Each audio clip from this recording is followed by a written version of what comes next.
All right, class, let's come to attention. How do you guys feel today? Awesome, so let's back to up. Let's start off with our student creed. Set position. Student creed. Student creed, sir. Line 1. I pledge to develop myself in a positive manner. Line 2. I pledge to use what I learn in class constructively and defensively. Line 3. I pledge to foster friendships and contribute to my community. And let's back to up. All right, everybody, let's get started today. We're going to be working for our first warm-up with 45 seconds of pumpkin squats. First, I'm going to say, do not try this at home, all right? Little warning there. Much like a goblet squat, I'm going to hold on to this pumpkin right in front of me. Now, just a quick note for you guys, I want to keep my credit school clean. This isn't actually a real pumpkin, all right? Hi, Samuel, you like my pumpkin squats? First off, disclaimer. Do not try this at home. We're going to do some pumpkin squats here. I'm going to go very much like a goblet squat, holding it right in front of my chest here. Bring my feet apart, bend those knees, stand up nice and tall. Other quick note here. I'm not sure if you guys can hear. Not a real pumpkin, all right? So please do not try this at home with a real pumpkin. But if you've got some sort of weight that you'd like to hold in front of you, hey, go for that, okay? We're going to go about 45 seconds here. Pumpkin squats. Ready, set, and go. Bend those knees. Make sure we keep good posture here. You're going to notice a different feeling, especially for teens, adults, if you guys went and grabbed a weight or something heavy to hold in front of you here, that the balance is a little different. You have to kind of get used to. I have a lot of fun with these anytime I've got a weight that I can hold in front. This one, probably about 0 pounds. We've got about, looks like 20 more seconds.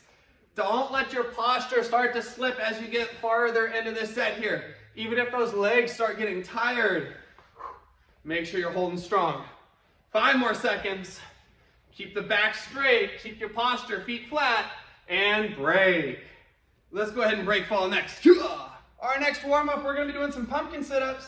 I'm going to sit up as high as I can, reach my pumpkin up to the sky, and then set myself back down. Reach it up nice and high, set myself back down. Again, another disclaimer.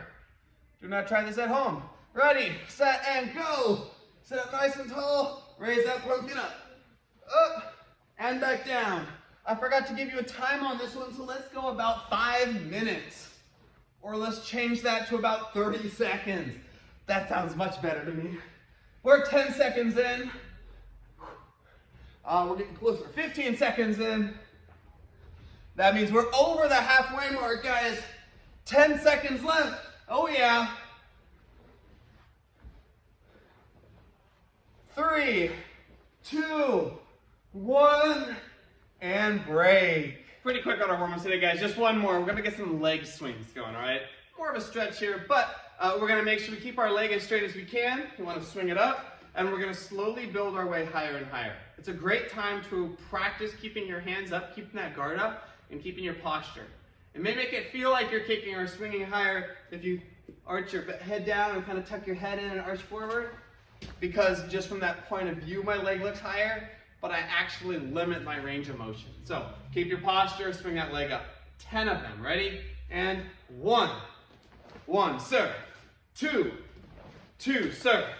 3, 3, sir. Again, keep those hands up. 4, 4, sir. 5, 5, sir. 6, 6, sir. 7, 7, sir. 8, 8, sir. 9, 9, sir. And 10, 10, sir.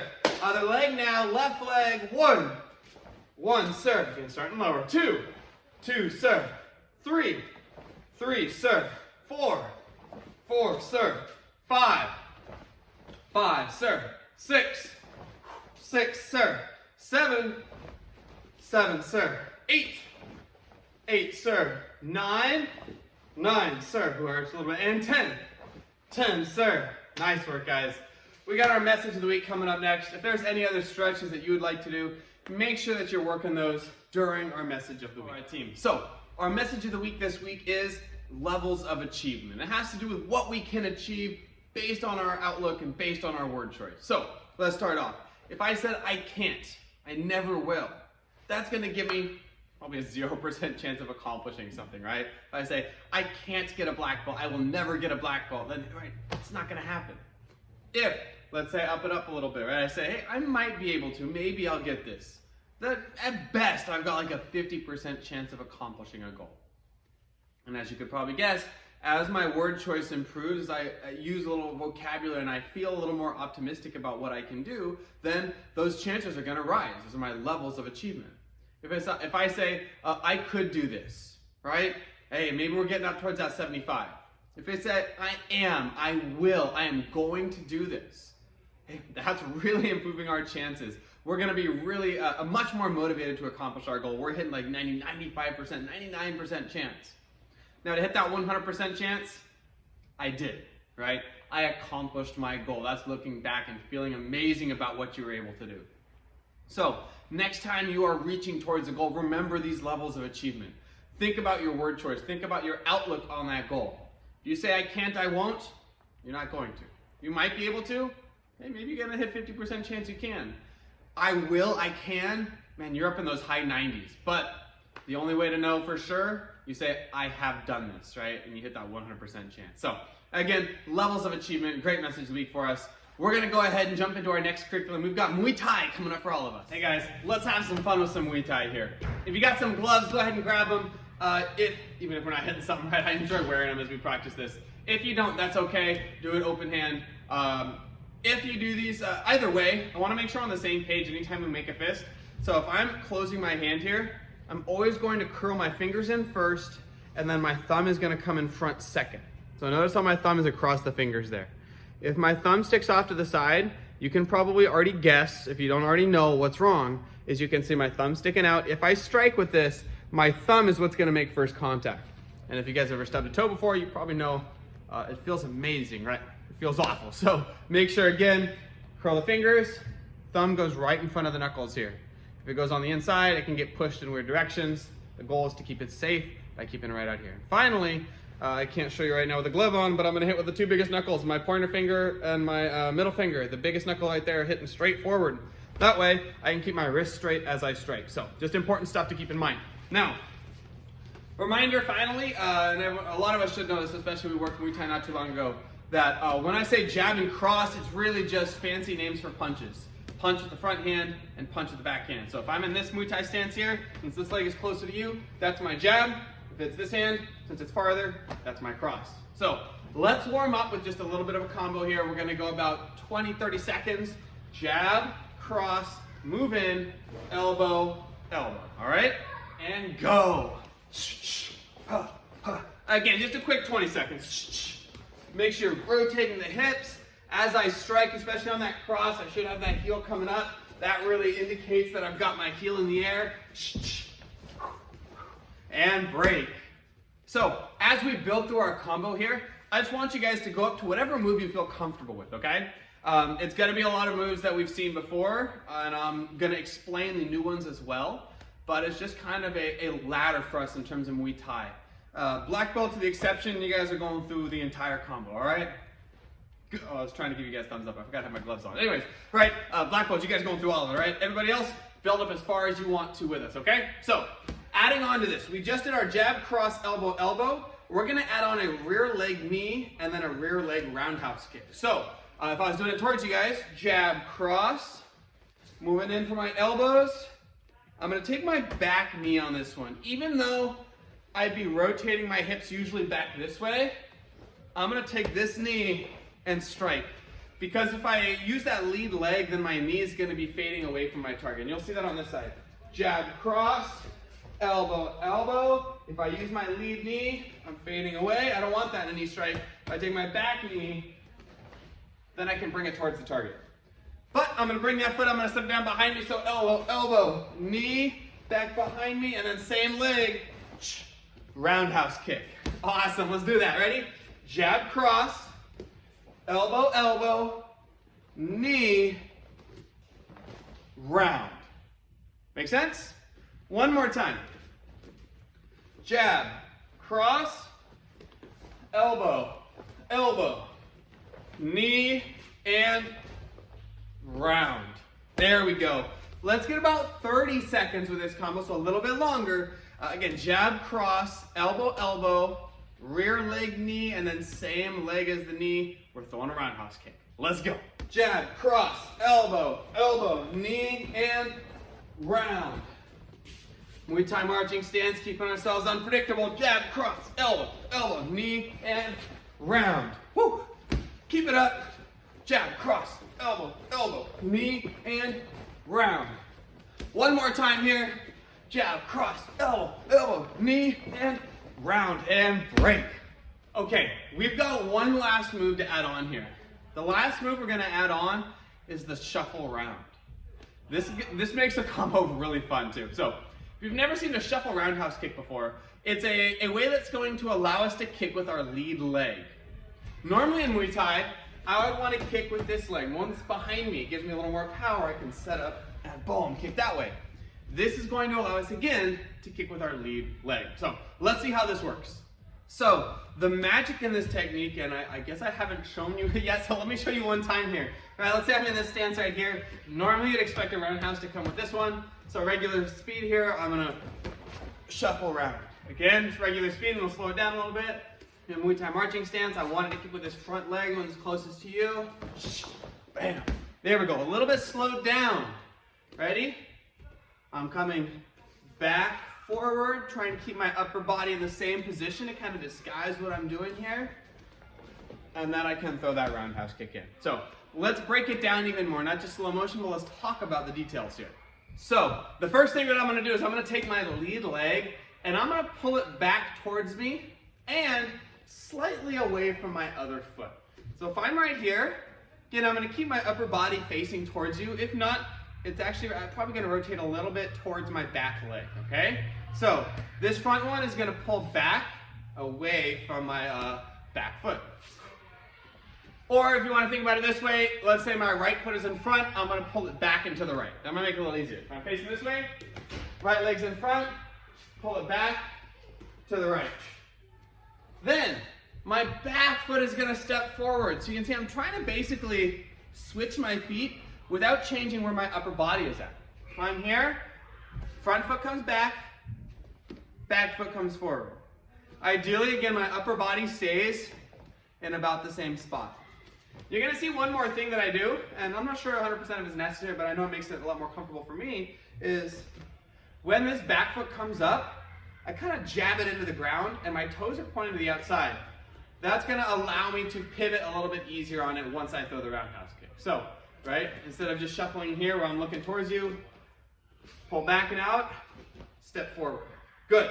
Now, this leg is effectively behind me. I can use that leg to throw a roundhouse kick. And I'm gonna set it down in front again. Pretty cool, huh? It's a great way for us to throw around with our lead leg with still some power in it, because that's not gonna get me too much. So again, lead leg pulls back leg steps forward, and then what was originally my front foot, can throw that roundhouse kick in. Let's add this to our combo. And go.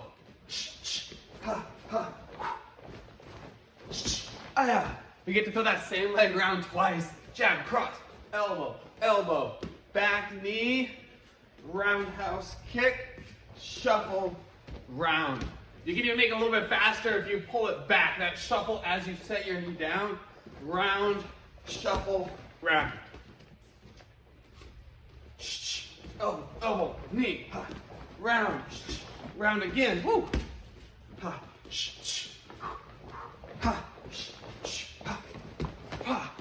And break. All right, guys, that's a lot of fun here. Let's jump into our next curriculum here. We got some Cinco Tiros to continue with. All right, guys, so for Cinco Tiros here, if you've got a stick that you can use, awesome, go ahead and grab it and make sure you've got some space to work with. If you don't have a Cinco Tiros stick, you can always substitute something else, right? You could grab a long wooden spoon. If you've got an old broom handle that's cut down to like about your arm's length, even if you've got something like, I think last week I showed a demonstration for one rank that I was using a plastic cone for a little bit, right? Those are all options that you can use. Something that kind of looks like a stick, all right? For our stick curriculum today, we're building off of what we talked about last week. Now, some of us talked about the 5 strikes and the 5 blocks, and some of us talked about Largo Mano. Either way, we're going to use those for something called freeform twirling. Now, this is something that some of you may have done before, right? But it's one of those things that the more you do it, the more comfortable you get with a stick, the better you get at it, and the better you're going to be at stick fighting. I can't stress the importance of freeform twirling in stick fighting. So again, the more you do this, the better you're going to get. I can still work a lot on my left hand, and you're going to see me doing that mostly today. So let's go into this. It's kind of like what the name suggests, right? Freeform, there's no set. I don't have to do it in this one order. I don't have to do angle 1 and then 2 and then 3, right? I don't have to do right hand, then left hand, then right hand. That would be only something we do with double sticks. But I get to choose what order I want to do things in. The twirling part is making sure that the tip of the stick keeps moving. It's not only twirls, it's not just figure 8 and forward twirls. I'm going to combine everything that I know with my sticks. Cinco tiros, or sorry, not cinco tiros, not cinco, sombrado, or like strikes, blocks. Any of the twirls, so forward twirl, reverse twirl, figure 8 twirl. Any of the 10 basic twirls for those black belts who have worked on those before, right? We're going to combine all these together and just make sure that the tip of the stick does not stop moving. So let me show you a quick demonstration, and then we're going to do this together. So I'm going to start in my stick fighting stance. Remember, 1 foot forward, I want the knees bent, weight towards the balls of the feet, stick up and live hand up too. So for freeform twirling, maybe I want to start with just a strike. I'm going to go like an angle 1, and then maybe an angle 3 comes next. And I decide to figure 8 twirl it into an angle 4. Now notice I did a little bit of a step there. I'm just making sure that I don't cross my feet. That was a shuffle step for those of you that know it. Maybe coming around with another angle 4, into an angle 5, into an angle 4 block. Then maybe I'll twirl it down before I strike. Ooh, an angle 3 coming up there. I'm going to do one of the basic twirls and it'll allow me to switch hands here. If you don't know one of the basic twirls to switch, feel free to just grab for now, okay? Maybe I'll do some freeform, or figure 8, sorry, and then down. An angle 3 comes up, an angle 5, and 5, a figure 8, down. Ooh, there's another basic twirl. And you know what I haven't done in a while? I haven't had an angle 1, or an angle 4, or an angle 2 block, right? Or an angle 3 strike. Ah, look at that, an angle 1 strike. I'm gonna change directions here, boom. You get the idea, I think, right? I wanna combine all my strikes, all my blocks, all my twirls into one free flow. For black belts, of course, right, we talked about largo mano. See if you can add in one of those largo manos before you make your way back in, all right? Just a quick minute for the video today. I would say practice at least 5 more minutes afterwards, okay? Let's get started. 3, 2, 1, and let's go. Slower is better here. I would rather have good flow than be speedy without flow. Remember Cinco tiros, S-E-N instead of C-I-N for cinco, for sensitivity. I want to feel every motion. Angle 4, ooh, an angle 2 block. Angle 1, 2, 3, maybe a 5 and another angle 2. Ooh, an angle 4 block. And another angle 4 block. Maybe I'm going to switch hands here. Again, if you don't know one of those 10 basic twirls, feel free to just kind of switch hands like this. I'm still trying to keep a little bit of room at the bottom for what's called the what's. If you remember, puño, right? Ooh, I hit myself on the head with the puño. That didn't feel good. Hopefully no one's watching. As we continue to go here, maybe I'm going to speed up a tiny bit.